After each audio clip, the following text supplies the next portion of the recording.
Pasukan Rusia kembali menghancurkan benteng pertahanan tentara Ukraina. Kali ini Rusia menggunakan rudal sistem penyembur api berat atau rudal termobarik.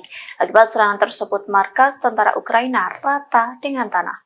Video detik-detik serangan tersebut pun telah beredar di Telegram pada Minggu 28 Mei. Adapun benteng pertahanan Ukraina itu berada di Seversky.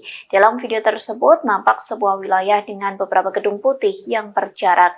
Lantas, drone pengintai dari pasukan Rusia pun terlihat merekam momen menegangkan tersebut. Tak lama kemudian terlihat ledakan demi ledakan di wilayah Seversky.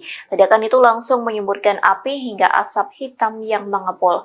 Bahkan benteng pertahanan tentara Ukraina itu langsung rata dengan tanah. Dalam serangan kali ini, pasukan Rusia dibantu oleh Artileri Korps Angkatan Darat Kedua atau LPR.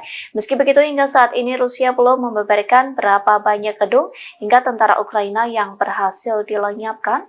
Begitu pula dengan Ukraina yang belum memberikan tanggapan terkait serangan tersebut. Terima kasih sudah nonton. Jangan lupa like, subscribe, dan share ya.